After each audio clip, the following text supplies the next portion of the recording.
And welcome into the roundtable. The FMCSA has decided to perhaps roll things back as far as hours of service and breaks and rest rules are concerned. California and Washington putting up some proposals that the FMCSA may consider, hey, you could possibly go back and do a little bit more in terms of more rests and more breaks for truck drivers in those states. And of course, that brings up questions of different states with different rules. Is this politically motivated? Is this really for the safety of the driver, as the FMCA states? We've got two people who want to duke it out over this particular subject. Brandon Weissman joins us, the CEO of TruckSafe and a graduate of the University of Indiana Law School, and then Matt Leffler joining us again, of course, the armchair attorney and a graduate of Michigan State University's Law School, and then we're going to have a Big Ten fight here on our hands, folks. So, Brandon, you brought this to my attention late last week. I'll just go ahead and let you kind of fire off here first. What is your opinion of the FMCSA kind of announcing they might roll this, or at least they're looking at rolling back these issues that were previously, or at least currently, preempted by national law? And why we're doing this, to be honest with you. FMCSA in 2018 and 2020 evaluated this issue. The ATA, American Trucking Associations, and the American Bus Association filed petitions for preemption. So there's a federal law out there that essentially is in place to ensure that we have uniformity when it comes to state regulation of safety, the safety of the operation of commercial motor vehicles. And when the states start to enact laws that are not uniform with the federal rules, then this federal law allows the FMCSA to step in and render those state laws preempted. In other words, that they are unenforceable because they conflict with the federal regulatory regime, which is what we have when it comes to mandated rest breaks for commercial truck drivers. For many years now, the federal hours of service rules have mandated that truck drivers and bus drivers take mandatory breaks at certain intervals, namely a 30-minute rest break within the first 8 hours of operating a commercial motor vehicle. And so the FMCSA, at the behest of the ATA and the American Bus Association, in 2018 and 2020 ruled that California's and Washington's meal and rest break rules are preempted under that federal law. And why did they do that? They did that after conducting an exhaustive analysis of California's and Washington's rules, which essentially require 3 times the amount of breaks that the federal rules require of commercial drivers. And after that analysis, they concluded that the law is preempted. So that has been settled since 2020. But now, kind of out of nowhere, at least in my view, FMCSA is actively soliciting waiver requests from those preemption decisions, which, if those waiver requests are granted, and I have no reason to believe that the FMCSA doesn't intend to grant them since they are actively soliciting these waiver requests, if they are granted, then presumably California and Washington will be able to enforce those more onerous meal and rest break requirements against trucking companies with drivers in those states. Yeah, it's much like the ESG requirements that California has often said they've exceeded the standard that the federal government has put down. Therefore, the federal government has allowed them a waiver to do that.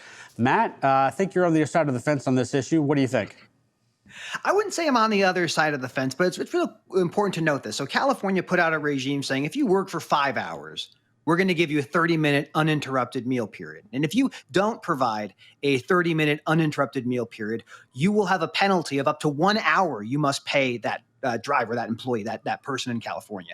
And for many years, California has been kind of this different world for regulatory compliance. The FMCSA has their regulations about moving things in a certain way, but California's wage and hour claims were really taking superiority here. And the fact that they've come out now and said we're looking to the worst thing you can have in the world when you don't get what you want is to get what you want. And the FMCSA got what it wanted. It got preemption over the California wage and hour claims. And now they're looking back and going, oh my goodness, well, is this really what we intended to happen? In California, one of the most damaging lawsuits you can ever deal with is a Private Attorney General Act claim based on meal period violations and break period violations. And the way, again, California operates is if you work over 8 hours in a day, you are getting overtime. Right? So if you miss the meal periods and you miss the paid breaks, that's 2 hours get tacked onto that employee that day. And this goes back, you can claim these things for up to 3 years. So this is a massive type of litigation in the state of California. And so the FMCSA talking about allowing a rollback, if fleets aren't paying attention to this, oh my goodness, you better, because the liability is substantial. And this is one of these really interesting things we see happening right now. I don't know what the motivations are, but I certainly know what the consequence will be. Chaos, absolute chaos for motor carriers. We'll get to that chaos here in just a second. Brandon, let me throw it back to you in terms of, obviously, there is at least a sentiment on the surface of this that more rest breaks, more opportunities to get a break, therefore better for the driver and therefore safer for the driver.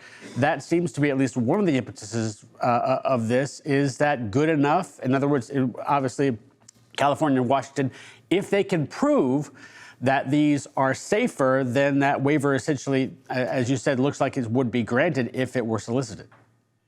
I don't think they're going to have to make that showing. This is the first time I've ever seen FMCSA actively solicit a waiver from their own rules. Usually when the FMCSA enacts regulations, you don't see them coming back a couple of years later and say, hey, we know we enacted these regulations, but go ahead, public, go ahead and submit waiver requests and we will consider them and potentially grant them. And because we don't see that very often, ever, I've never seen the FMCSA do that. I can only think that they are doing that because they fully intend to grant these waivers. So I don't think there's going to have to be much of a showing to get FMCSA to grant these waivers, but I agree that should be the focus of the analysis. And frankly, that analysis has already been done. If you look back at the original docket for where the FMCSA first rendered these preemption decisions, they looked at studies that dealt with all of these issues, whether drivers are getting enough rest. And what they concluded in the 2020 decision where they rendered these California's and Washington's meal and rest break rules preempted, is they concluded that those rest breaks, even though they ostensibly allow workers in those states more rest, what the unintended consequence of those for commercial drivers is that it requires them to take potentially arbitrary rest breaks throughout the day. In other words, rest breaks when they aren't fatigued versus the FMCSA's hours of service rules, which are more flexible in that regard. They allow drivers to take their rest breaks within at any time within the first 8 hours of driving. The idea being that let's have them take rest breaks, but only when they actually need it, so that we aren't getting trucks out there at truck stops. We're already having a problem with parking shortages throughout the country. Let's not inundate them with all of these trucks with drivers that are taking rest breaks just because the law says they need to versus when they actually need them. Definitely a complication of the suggestion in the first place. Matt, let's talk about chaos here for a second. Obviously, one of the big ones, other than the ones that you've already mentioned, is the fact that if you go from one state to another, now the rules can change. How does this all manifest itself? Because there are other states that have this idea to do it, but they haven't really put it into action in the form of a request.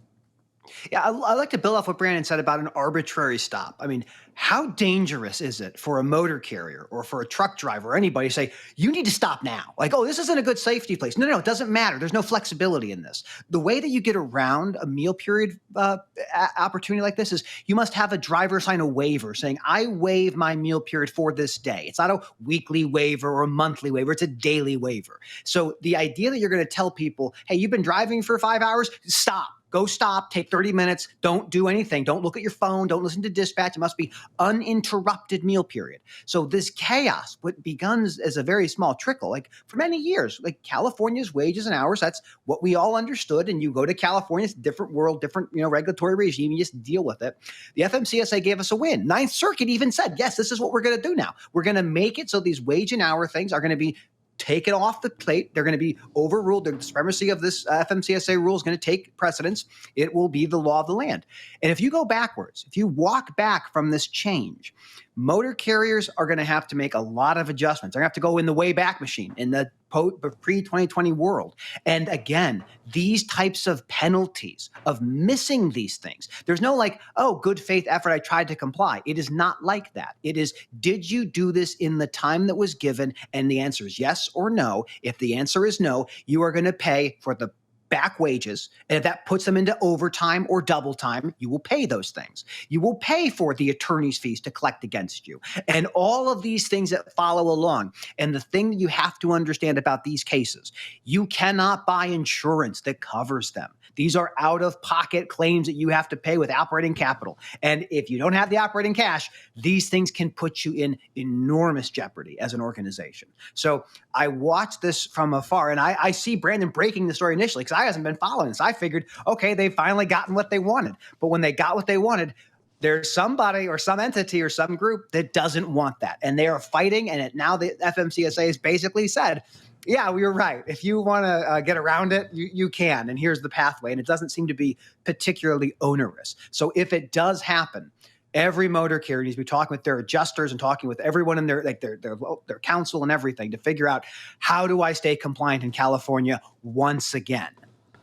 Yeah, it's going to be interesting. But we've wasted 10, 11 minutes on this. Unfortunately, I think we can go another 20, 25, or 30 on it, unfortunately. Brandon and Matt, thanks so much for joining us and explaining the intricacies and the consequences of what could possibly happen here. Thanks, Bill. Thanks for All right, having we'll take a short break. Good stuff. We'll take a short break and come back right after this with more Freightwaves Now.